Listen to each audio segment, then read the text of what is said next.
What's up, everybody? Welcome, third service. 12 o'clock crowd, the faithful few. Let's give it up for the band leading us in worship today.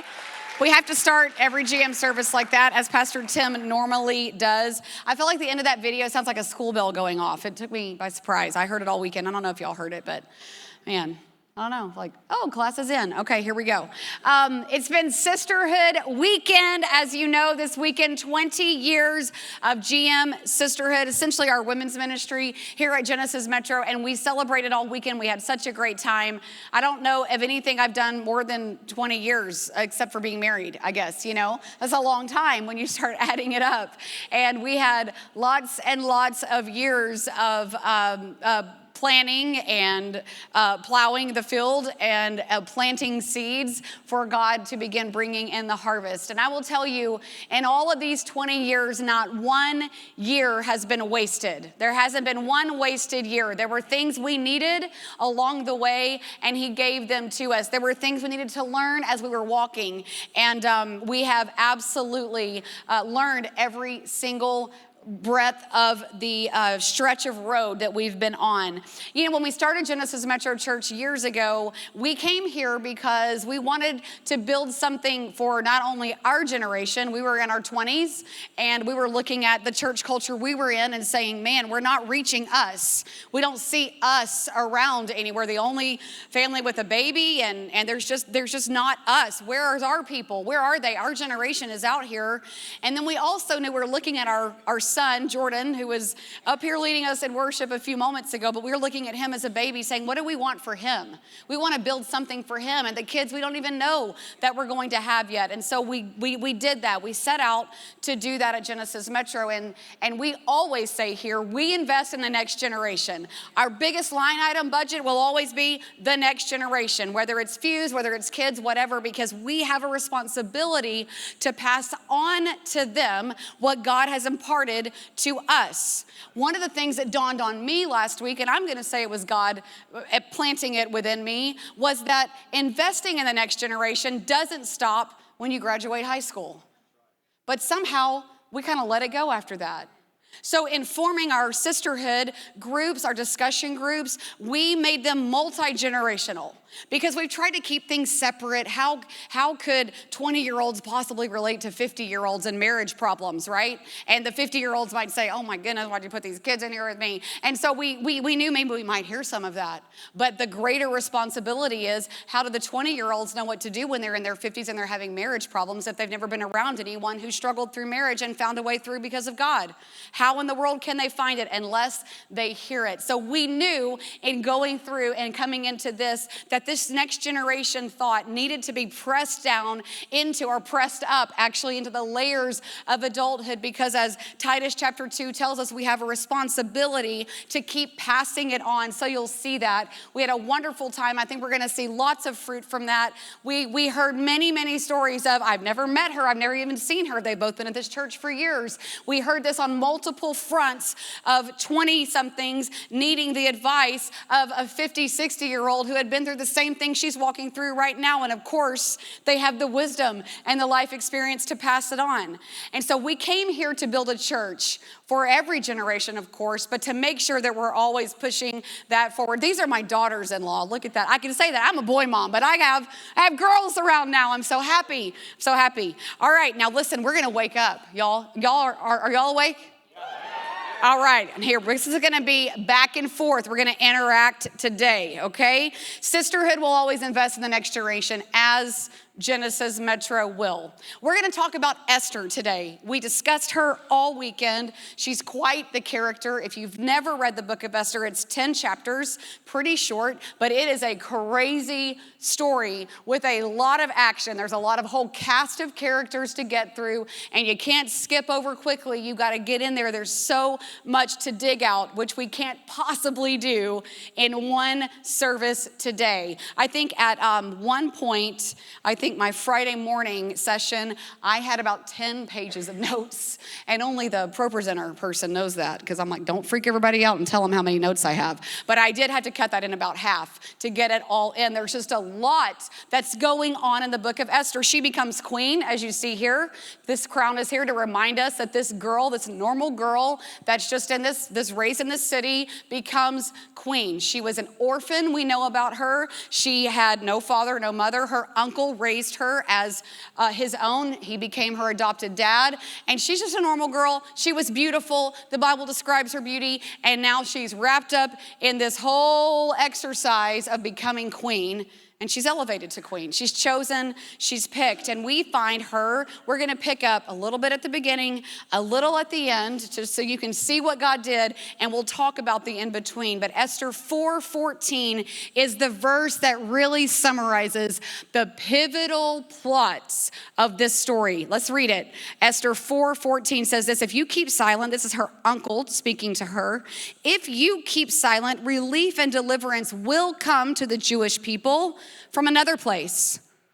Ooh, from another place. Wonder where that is. But you and your father's family will be destroyed. We'll come back to that. Who knows? Who knows? Perhaps you have come to this royal position for such a time as this. Say, what for such a time as this?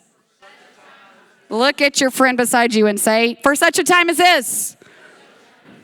It's important that you remember that. Perhaps, who knows, that God has planted you in this palace, in this position for such a time as this. God's time is not our time. God's ways are not our ways. God's thoughts are not our thoughts. We want him to work when we want him to work, but he's like, oh no, you are sorely misunderstood. We're gonna do this my way. That's the best way we're gonna do it. And I have learned in this walk of life, as I read Esther, what I see is that we have several ingredients that make this story so good. You know, like a really good recipe. It's got the good stuff in it. Got a little rosemary, it's got some spice, got a little kick to it, sea salt, black pepper, always a staple. Just add those on. Anytime a recipe calls for stuff that's seasoning, I add way more than it calls for. It just makes it better, right, Justin? Don't you think it does? That's right. It just makes it better. And that's what God does. And when he's building a story and he's trying to teach us something, he puts these ingredients in that make this story, it gives it the punch that it needs so you remember it and you don't forget it. So we have purpose and courage, a little bit of God's favor sprinkled on. And this is really where, this is like a specialty. This is a specialty. He is throwing in the things that you're gonna know it was God. When we talk about the word favor, and we see that favor is a little extra on top. You know what I mean? Like, does everybody like cake? Or you like cupcakes, or I like food. Ice cream, anything. A little something, maybe a little whipped cream on top of the ice cream, maybe some Oreos crushed up on top. That's the favor of God. It's a little extra on top, right? It's the cake, it's the icing, it's the chocolate sprinkles on top of that. You don't need it, but it's nice to have. You didn't ask for it, but somebody gave you the extra helping. You get the medium blizzard and somebody gives you a large blizzard. Oh, well, forget calories today. That's the favor of God. It's the little extra you didn't earn, you didn't ask for, you didn't deserve it, and he gave it anyway. And we see a recipe coming together with all of these elements that God is going to teach us. Because Esther finds purpose. See, her purpose brought her through to the palace. Her purpose also brought her to a place to be able to save, to be able to stand before a king and find the courage to confront evil. Her purpose brought her to a place to be able to speak for her people and bring about their salvation and deliverance so that they would not be annihilated. We see her purpose is in every part of this story. I'm going to give you 3 things that I believe we also see that must take place in our own lives for us to be able to find ourselves standing where Esther stood. That we have to have faith and trust that God is going to do this. It takes an incredible amount of trust to have the courage to stand as the only person. It takes an incredible amount of trust to be able to say, I will do it even though I do not see how it's possible. I'll do it. It takes trust. So that's a faith. Number 2, it does take favor. And number 3, it does absolutely take that God is working on your behalf, sometimes in the hidden places you cannot see. And we're going to find all 3 of these to be true today. So let's first take number 1, faith. Faith walks into what fear warns you out of. Faith walks right into it, even though your fear has gripped you and tells you this is not a good idea. Let me say it one more time. Faith charges into what fear wants to talk you out of. I am a scaredy cat. I'm a scaredy cat. I don't like people jumping out at me. I don't like to watch things that jump out at me. I don't like to really be alone. I don't like to be alone in the dark. All the things. The last scary movie I saw was in 1997, not kidding. And I ended in a fetal position at the middle of the night because a storm came and knocked the power out. And I imagined this was happening right now. It's happening to me. This is it. I'm dead. That's it. I'm yelling Tim's name. I have a default setting that I yell my husband's name when I get scared. We don't know where this came from. Tim. And he used to get to me a lot faster, but his back, he can't hardly get over there now. By the time he gets to me, it's over. I already saved myself. I don't need you anymore. Did anybody else find themselves in fear? Like you get scared? Sometimes for real, I'm joking. But when you get scared, when something's fearful and it's caused you, you get that nervousness inside, it paralyzes you. And you can't move, you can't breathe. All the air's been sucked out of the space. And you're wondering what to do next. See, faith is the only thing that can help you take a step when you're paralyzed by fear. That's our humanity mixing with this world. And if we don't have God to lean into, to reach out to, we don't have anywhere to turn. I thought of Peter in the New Testament walking on that water. It says that a great storm came and they were out on that boat and it's just crazy, right? Crazy. We've experienced so many crazy storms here in North Texas. I know you know what I'm talking about when you're like, dang, that was close. And y'all don't know if y'all know, do you know that Frisco, Texas sits up a little higher in elevation than everything around it? Did you know that? This is why we have so many house lightning strikes. You're welcome. Little useless knowledge you can just tuck away. Next time you'll be like, I hope it's not our house tonight. One time our house did get struck by lightning, but that's another story. Okay, I've been there for that too. Storms here, freaking out. They're freaking out. Peter, who is ever the, if anybody's going to rush in, it's going to be Peter. He's that personality. He's going to figure it out. So he's out looking at the water. I just imagine him out there like, well, guys, I think the worst is past. I don't know, guys. I can just imagine him out there like assessing the situation like he's a meteorologist. And he's looking out and he sees something in the distance, darkness, storm, waves, probably white caps at some point. He's looking out and he sees something. And he's like, I think it's Jesus, guys. And they were like, Peter, shut up. They were just thought, come on.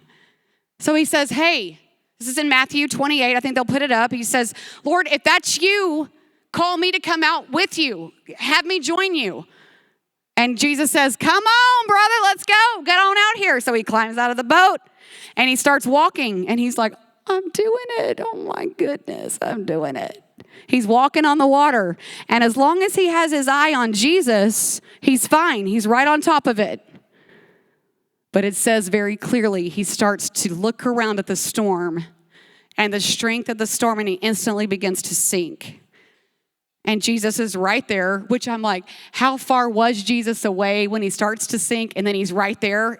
Miracle. He picks him up out of the water and he says, Peter, so little faith. Why do you doubt me? Why do you doubt? You wanted out of the boat. I helped you do that. And you don't trust me. We want to get out. We want God to make a way. And then when we get out there, we don't trust that he can actually do it. Isn't that so human of him? What a moment that we ourselves can relate to, because Peter's faith wasn't perfect, but at least it was bold enough to try. And I wonder if anybody else feels that dichotomy inside of you, that two people exist at the same time. You have all this fear and you have a faith. You do believe God. You do see that he can do it, but you also, you're among the doubters. I mean, I don't know. I've seen you do it for them. I haven't seen you do it for me. It's a really big thing. Like, I understand you're busy, not trying to inconvenience you. we often treat our prayers that way. Don't we often treat God like, this might be too big. There's no way he can see it. There's no way he can do it. Both things exist inside of us, and it's up to us to contend with that and find ourselves getting stronger in faith, which only happens if you practice it. It only happens if you find yourselves in situations that you could not possibly get yourself out of, but somehow God makes a way because you've learned to trust or obey, and you decided, I'm going to follow him this time, and then he does the thing. That makes you more of a believer. That puts more trust in him, so the next time you're going to be a lot quicker to respond to, oh, I remember what to do because he did it last time. I'll do that formula, and now I'm better, stronger, faster at what God is doing. You can give God some praise for that. That's how he builds you up. That's how he builds your faith. So when you feel the pressure at work, you can know you look to God. When you feel the pressure at home, when the bills aren't quite stretching, you look to God. When your marriage seems cold and distant and you're not on the same page, you look to God. When your kids seem to be so far out, you can't reach them anymore, they want nothing to do with you, you look to God, because they will turn around at some point. If you keep looking to God and you set your sails for your home at Jesus, he will show up and your faith will be grown in ways you never imagined. Number 2, favor finds the faithful. Favor, which we already talked about. It's just a little extra, just a little bit more than you ever needed or asked for or wanted. Ephesians 3:20 speaks to it. And what we see about Esther is there's great risk involved, right? There's great risk involved with what she was asked to do. We see that she had to go before a king who was very particular about how he wanted anyone to approach him. Now, just so you know, because we don't have time to read it, but you're not allowed to approach the king's room or the courtyard outside, which would have been like palace gardens that sat outside adjacent to his inner throne room. No one was even allowed out there if he didn't ask them or summon them to come and see him.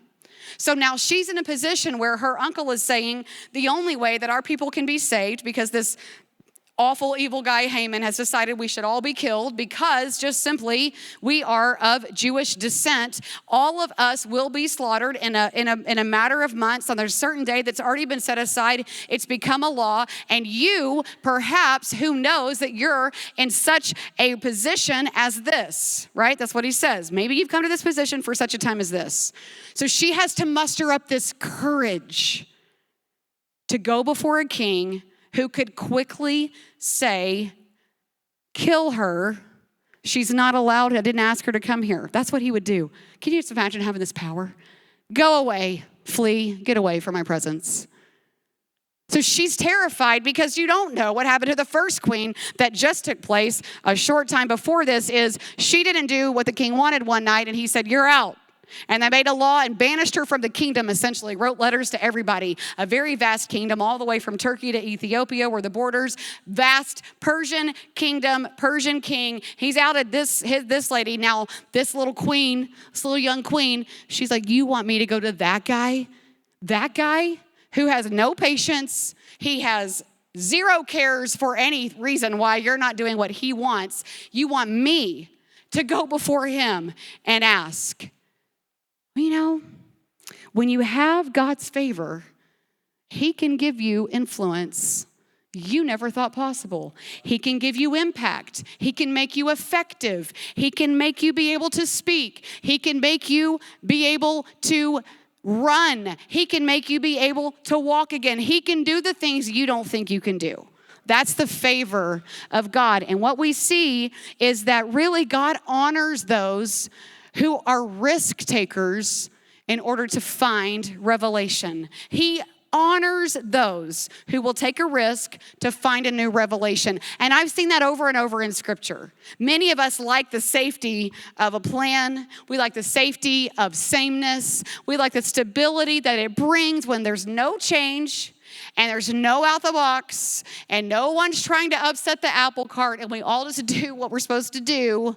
And some of us like that safety. Sometimes God is asking you to step on out. I thought of Jonathan and his armor bearer back in 1 Samuel. Now, this is David's right-hand man. David would become king. This is his pre-king days. And this is his right-hand man, Jonathan. And Jonathan is a go-getter. Jonathan is also a warrior. So David's in his warrior days. Jonathan is right along with him. And Jonathan, they're all fighting the Philistines. That's their enemy at the time. And Jonathan is like ready to go. He's like a racehorse in the gate that they're holding back. And as soon as they release that, he's going to run out. And he climbs up, it says, to the edge of this outlook, and he can look down into the valley and see the Philistine army. And he's got his little guy with him that handles all his equipment, his armor bearer. And he's like, hey, you see those guys down there? Let's go get them. You want to? Let's go get them. It says it right there in 1 Samuel 14:6. He asks him, come on, let's go over and let's go find these uncircumcised men, which was a huge insult. I won't get into today. I'll let Pastor Tim cover that topic another time.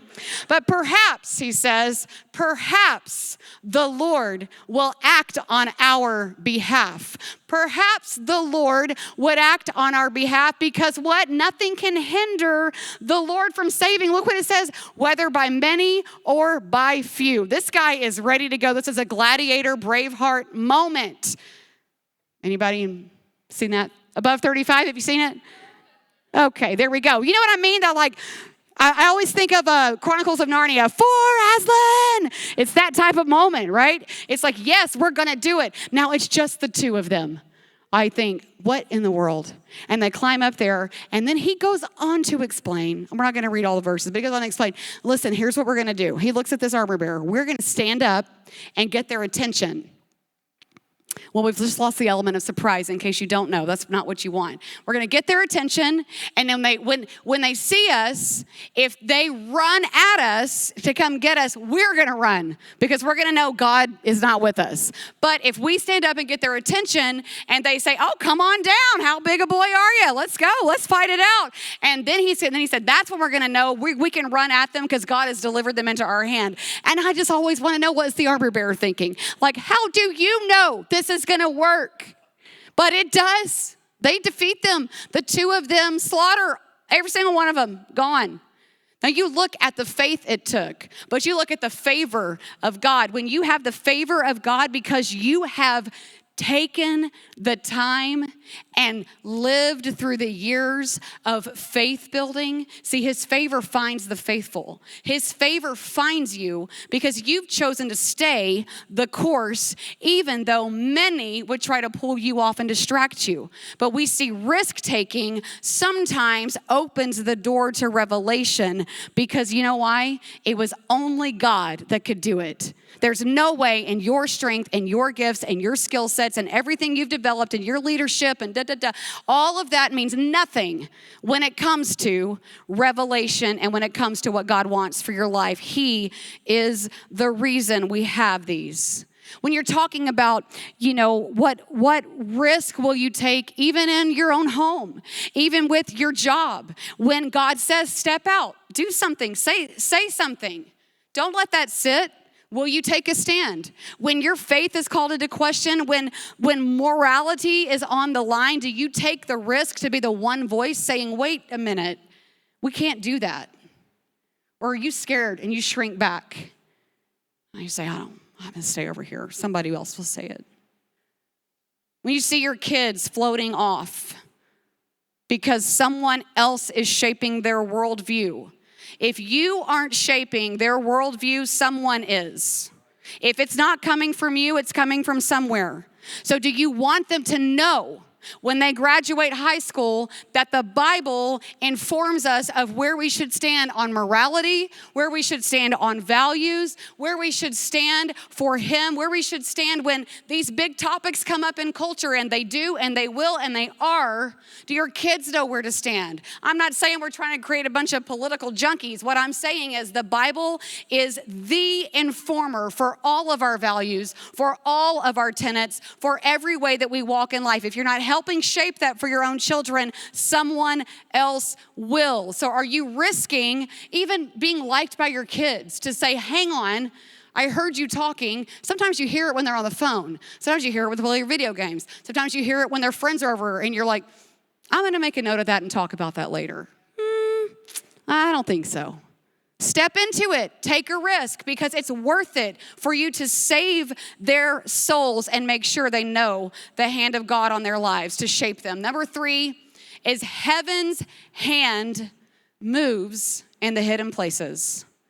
In the book of Esther, God's name is not mentioned one time, not one time in the whole entire book, but he's there.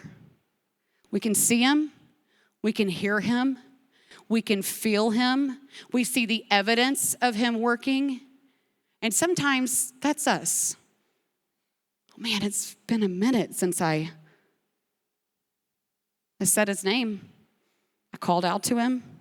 It's been a minute since I worshiped. It's been a minute. But does it mean that he's not there? That he doesn't see? That he doesn't hear? That he doesn't orchestrate things? And that's where, when I get into the hidden hand of God, when I know I cannot control an outcome. I'm a control freak. Is anybody else? We're all being vulnerable here today. Just me? There we go. Okay. When I know I cannot control the outcomes, I have to trust the orchestrator. I have to trust the great conductor of this whole thing who knows this much better than I do. If we're talking about an orchestra, he knows when the strings come in. He knows when they go out. He knows who's introducing it. He knows what the horns need to do. He knows what key it's in. He knows what time signature. He knows what tempo. He knows when the key is going to change. He knows when it's going to drop. He knows when we're going to speed up. He knows when we're going to slow down. He's the great orchestra of all these things. My part is to follow in my part and allow him to work, not to take it back. It's also not my part to make sure everyone else is doing their part. That's none of my business. Whatever God's doing with them, that's what the orchestrator does. That's not what the one-stringed instrument does. No, that's what the orchestrator does. I have to trust that my God, he has it. And it's not my business to make sure everyone else knows that. I think of when the king can't sleep, and you'll find this if you go read Esther, you know what? The great orchestrator is there to open a book just at the right page to make sure he hears the right story, to then pour out the right favor to make a way for the people to be saved. That's literally how it happens. And we only see that. We only see that sometimes because we're looking through this tiny little hole and we're missing the big picture. I thought back to Moses, and I thought about his mom putting him in that basket. If you remember baby Moses, baby, was like 3 months old. It says that all the baby boys in that time were instructed to be killed. So they would go around the cities on a daily basis, a roundup, and take babies from their mothers and kill them. And this mom, it says she had successfully hidden him for 3 months in her house. And now she didn't think she could keep hiding him. So she had to come up with a plan to keep him safe, which was she was going to have to let him go in order to keep him. Do you see that? We have to let go in order to keep what God's given. We have to let go in order to keep some reservation of what God has given us. And this is what she does. She puts them in this basket. She sets it all up. Let's read a little bit about it in Exodus chapter 2. It says, now a man from the family of Levi married a Levi woman. This is them, his parents. The woman became pregnant. She gave birth to a son, it's Moses, and she saw that he was beautiful. Every mother thinks their baby's beautiful, so sweet. She hid him for 3 months. Not all babies are beautiful. That was just an aside. Yes, they are. I'm kidding.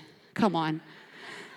Verse 3, but when she could no longer hide him, she got a basket, papyrus basket, coated it with asphalt and pitch. That was to make it more buoyant, all right? So she's reinforcing this basket to make sure that when she lets this baby go, he's not going to drown in the water and she can't get to him in time. So she's making sure the first step is taken care of. What a productive mom this is. She's being very proactive to be sure that she takes care of it. She placed the child in it. She set it among the reeds by the bank of the Nile. And then his sister, Miriam, love her, she stood at a distance in order to see what would happen. And it says Pharaoh's daughter went down to bathe at the Nile. So they're near Pharaoh's palace. Also strategic. The daughter comes out. She finds a basket by the riverbank with the baby in it. I imagine she runs home like, I found a puppy. Can I keep it? Can I keep it? Can I keep it? And she asks her dad, the Pharaoh, can I keep this baby I found? I've always wanted a baby. How wonderful that I found a baby. And he says, sure, you can keep it. I don't care. And then Miriam is close by, the sister. And she says, would you like me to find one of the Hebrew women to nurse the baby for you until he's old enough so you don't have to worry about that? She said, yes, that would be so helpful. Thank you. And that baby is back home in his mother's arms before the day ends. Come on, let's give God some praise for that. She had to let go to keep him safe. And what we see is his future was preserved. His purpose was preserved. You remember Moses is the one that led them out. All the Israelites. His life is an entire story we could spend years studying. But his faith and his purpose and calling was preserved that day because of a mom who said, what do I need to do to be sure this child lives past this moment in history? And I just wonder if you've ever been in a place where you were wondering what would happen. How can I fix this? How can I control it? I want to tell you, I didn't tell this in either of the other, but third service always gets a little more, right? Our older sons, Jordan and Titus, were once kids, right? And they were in high school and middle school, and they were all into sports. Silas the third, who was on drums today, was all into theater and arts, very different kind of kid. But these two, they were into sports. Jordan was really into football. Titus was really into basketball. I think that he still thinks he can do it. What do you think, guys? He still thinks. Come on now. And they, both of them, I really can't tell one without the other. Different circumstances, but I will tell you now, watching them as adults, I know, looking back, there was a pivotal moment for both of them when God removed them from contact sports and put them on a different path. He removed them. At the time, we didn't realize that's what was happening. Jordan had an injury. He was a starter. He was just always thinking, I don't care. And he was an animal out there. I don't care. I just want to be in the NFL. And at some point, Tim is an honest dad.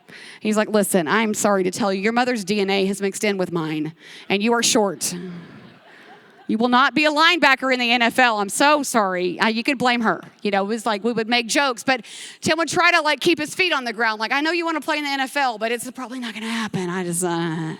You're good. You're doing great. You're an animal. But I'm just saying, man, the size is not in your favor. Well, he got injured his sophomore year, and then he came back from that. Well, he got sick. He came back from that illness, which was a mono. It was a long illness. He came back for spring football, and he got injured immediately and had to have surgery.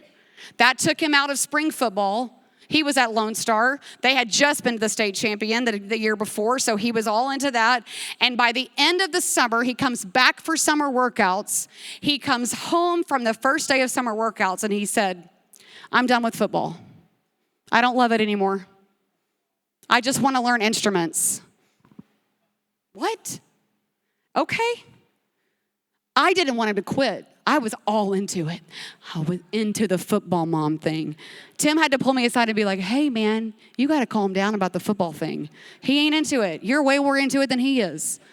I had to work that out with God. I'm like, yeah, but he's giving, look, he's Titus comes along. That's the summer after Jordan's sophomore year. Titus comes along. Now, Titus's thing was a lot different, but by the end of his sophomore year, playing basketball at Lone Star, he had 6 concussions. 5, 6, I don't remember now. 6, 7, I mean, it just opens itself up for me. I can't help it anymore. He has a lot of concussions. And Frisco ISD says, hey, I'm so sorry, Titus Bourne, but you're not allowed to play contact sports for us anymore because you have too many concussions. This is why people retire from the NFL. You can't do it. You can't. You can play basketball somewhere else, but you can't play for us. Oh, he was mad. He wasn't a willing participant in this exercise. It took him a while. It was everything he wanted. But God shut that down and put him on a different path. It was about a year before he basically said he let God have the reins. Now, as a parent, I'm just watching a brooding teenager who's mad at the world. I don't know by watching him that he's contending with God. But he was contending with God. He tells it now. And now I understand what God did was take both of them from the path they thought they were on and put them on a different path because he had a different future than they imagined. But they knew that was available because we had positioned them to know the voice of God. And we had told them, whatever happens in your life, whatever you do, that is the most important thing. Nothing else matters if you don't have that right. And now they're serving God, working for him, passionate about their next generation, passionate about what God's doing. And I'm not saying that to hype our family up. I'm saying we are just one family who said God is first. That is it. Nothing else matters. I did have to grieve, but I trusted God. Let's give it up for what God can do, even in one family. Purpose requires preparation is the last I'll close with. When you want it to happen faster and you wish it was happening today, you have to remember that there's no skipping the years of waiting. There's no skipping through and making it go faster. Because in the waiting is when you start to learn. And the waiting is when God grows your spiritual grit. And the waiting is when you learn patience. And the waiting is when you learn, when you do get distracted, to refocus your eyes on him. And if you skip all of that, you skip all the in between. And what looks like waiting is often God training you for what he has. As I said, we played at this church 23 years ago, and we thought it was going to be a lot faster process than it actually was. We were in our home for a couple of years. 2 years after moving here, we moved into an elementary school. We did that for 7.5 years, set up and tear down, band, children's, babies. The worst was when we would get a call that the children's trailer was stolen in the night. You have nothing. We'd be calling it, bring your wipes, bring your walkers, bring whatever you got for a baby. We got to keep babies today with nothing. But there were years of that. Then we found a plumbing supply warehouse that we renovated on the back 40 that nobody would find unless they were going to it. You didn't just happen upon it back there. And we were there for 12 years where God grew us and shaped us. And in that time, we never had enough money, never had enough people, but we treated every year like it was the most important year of our lives. We treated every retreat, every conference, every Fuse Wednesday night, every Fuse camp, every kids camp, every extreme camp, every communion, everything we ever do like it was the most important thing we've ever done, because it was for those people in that room at that time. We built an orphanage in Honduras. We did not have the resources, but God laid it on our heart to make sure we were not just about Genesis Metro. We were about the kingdom. So we were sowing seeds that would never return for us. And that orphanage is up and running today. And it is saving kids down in Honduras off the side of a mountain that our church literally built with our hands. And God, come on. God is about the waiting. He's about that. Because if we had our way, we would have moved here. We would have had this thing open in a couple of years, and we'd be going. And at some point, Tim and I had to look at each other and be like, this is going to take a while. I'm in. Are you in? I mean, are you good? Are we good? This might take a minute. And we postured ourselves to say however long it takes, whatever it takes, literally as a family, we will do it because we believe. And I will tell you the things that we learned along the way, the win is on the other side of waiting. That's where the win is. It's when you look back and you realize, oh man, there's no way we could have done that.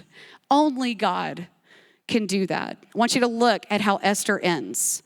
And what happens and where they're at. All the redeeming has been done. All the saving has been done. All the deliverance has been done. God has shown up in every way by everything that I just mentioned. And it says in chapter 9:23, so the Jews agreed to continue the celebration. They had a celebration once it was all over. They agreed to continue it, doing what Mordecai had written to them. For Haman, that's the evil guy, son of Hammedatha the Agagite, the enemy of all the Jews, he's the bad guy, had plotted against the Jews to destroy them and had cast the pur, that is the lot, basically for their ruin and destruction. But when the plot came to the king's attention, which, remember by the way, was by Queen Esther. When that came to his attention, he issued written orders that the evil scheme Haman had devised against the Jews should come back on his own head. So actually, what you don't know is the gallows he built to kill Mordecai on, they actually killed him on the next morning. Oh, justice. Just saying, you can never outdo God's own Old Testament justice is what I call that. Verse 26, therefore, these days were called Purim. Remember? Haman. What? He cast the pur. Now we're going to, even the celebration of the thing that God did is going to be the opposite of what the enemy intended. I love it, because everything written in this letter and because of what they had seen and what had happened to them, the Jews took it on themselves. The Jews took it on themselves to establish this custom that they and their descendants and all who join them should without fail observe these 2 days every year in the way prescribed and appointed. And what we see is that they still celebrate this today.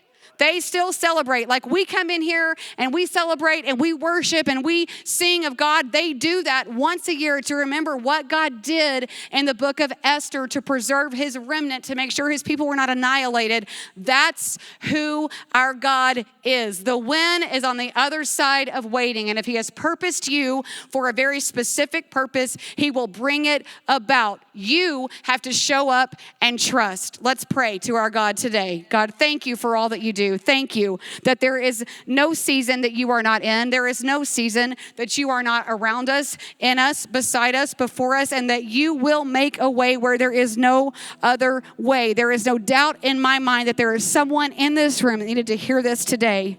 And as you speak loudly, God, during this reflection song, would you help us remember we can stand on the rock because the rock is immovable. God, we pray through the baskets that are on this stage that your word has been provided. If anyone did not get a word from you this weekend, they can come in and put their hand in these baskets and they can get one right now. And that you would speak loudly. You would ordain the very page of scripture that touches a hand, and you would speak loudly into their lives. Help us to keep our eyes on you, to stay focused, to find us faithful, God, to ask for your favor and remember your hand is always working. In Jesus' name, the church said, amen.